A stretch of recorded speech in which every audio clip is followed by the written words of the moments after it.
Most people spend years trying to earn more money. They search for better jobs, better salaries, better opportunities. But something strange often happens.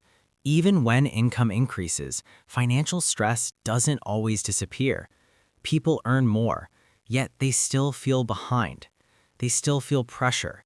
They still feel like money controls their decisions. Why? Because income alone does not change financial outcomes. Understanding how money actually works does. There are a few fundamental principles about money that dramatically change the way people think about earning, saving, spending, and investing. They're sometimes called money secrets, not because they are hidden, but because many people are never taught them. Schools rarely explain them. Families sometimes misunderstand them, and social media often oversimplifies them. But once these principles become clear, something shifts. Financial decisions become easier, long-term planning becomes possible, and money stops feeling mysterious. So in this video, we're going to break down several powerful money principles that can completely change the way you approach finances. None of them promise instant wealth. None of them guarantee success. But historically, people who understand these ideas tend to make more stable financial decisions over time. Let's start with the first principle. Money is a tool, not a goal. Many people treat money as the final destination, but money itself does not create happiness or meaning. What money actually provides is optionality. Optionality means having choices. Choices about where you live, what work you do, how you spend your time, how you respond to emergencies. When people say they want more money, they often mean something deeper. They want less stress, more control over their time, more flexibility in their lives. Money can help provide those things, but only if it is managed deliberately. If money is treated only as something to spend immediately, its ability to create long-term freedom disappears. Understanding money as a tool for flexibility changes the entire conversation. Instead of asking, how can I spend more, you begin asking, what choices can this money create in the future? That mindset shift alone can dramatically change financial behavior. The gap between income and spending matters more than income alone. One of the most misunderstood ideas in personal finance is the belief that wealth is mostly determined by income. Income matters, but the gap between income and spending matters far more. Two people can earn the same salary and end up in completely different financial positions. Person A spends almost everything they earn.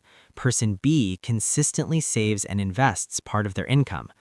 Over time, the second person accumulates assets. Assets generate income, and eventually those assets may begin to replace some or all of their active work income. This process does not happen overnight. It happens slowly, but once it starts, it tends to accelerate. The gap between income and spending is often called the savings rate. A higher savings rate creates more capital available for investment, and that capital can eventually begin generating additional income. Without that gap, long-term wealth building becomes extremely difficult. Compounding is slow until it isn't. Compounding is one of the most powerful forces in finance, but it often feels unimpressive in the beginning. When someone invests small amounts early, the growth may seem insignificant. The first few years may show only modest increases. This leads many people to believe that investing isn't working. But compounding is exponential. In exponential growth, results accelerate later.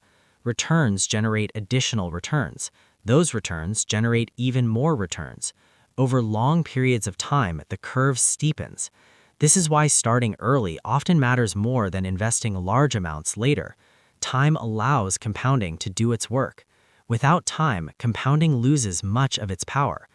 Understanding this principle often changes how people prioritize saving and investing early in life. Assets versus liabilities. One of the simplest but most powerful financial ideas is understanding the difference between assets and liabilities. An asset is something that can generate income or increase in value over time. Examples may include investments, businesses, rental properties, intellectual property.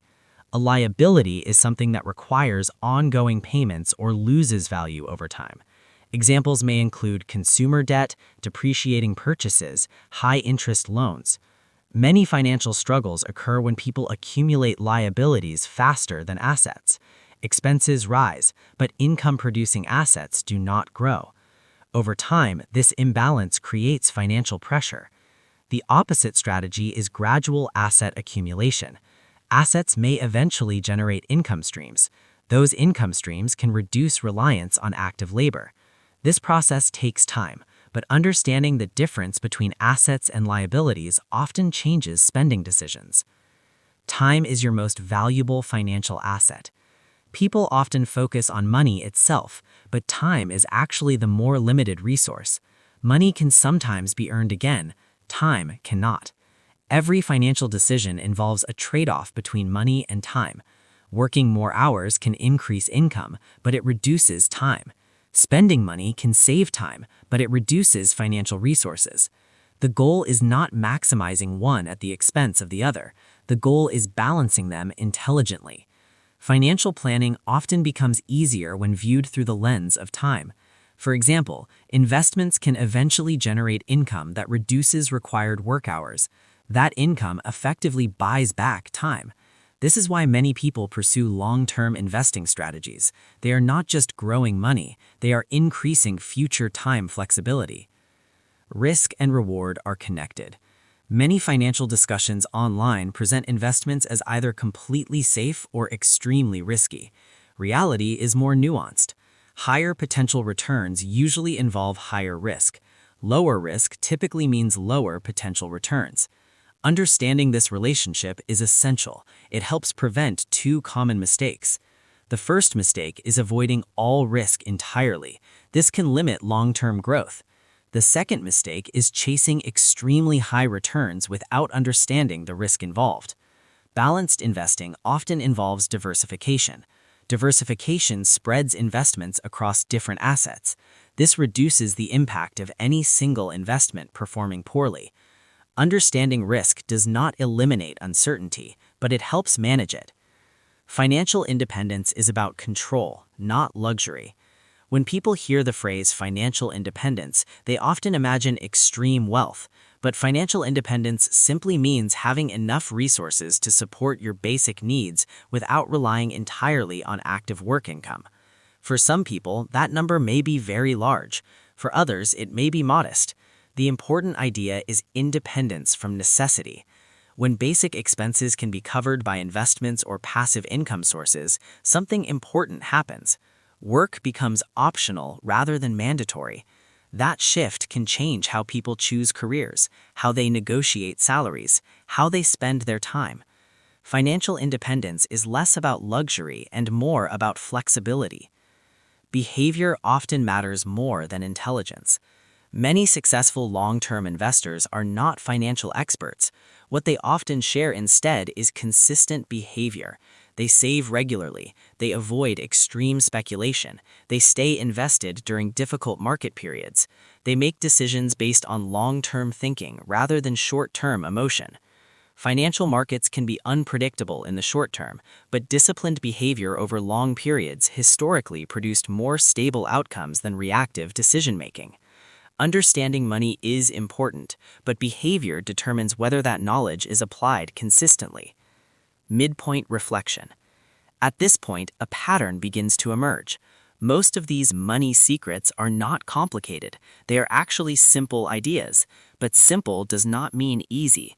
The challenge is applying them consistently over long periods. Financial progress is rarely the result of one dramatic decision. It is usually the result of repeated small decisions. Saving a portion of income, investing regularly, avoiding unnecessary debt, allowing time to work in your favor. None of these actions create overnight success, but together they can dramatically change long-term outcomes. Learning how money works does not instantly change your financial situation, but it changes how you think. And how you think influences the decisions you make every day. Over time, those decisions compound. That is why everything can begin to change once these principles become clear. Not because they are secret, but because they allow you to see money differently. And when your perspective changes, your financial behavior often follows.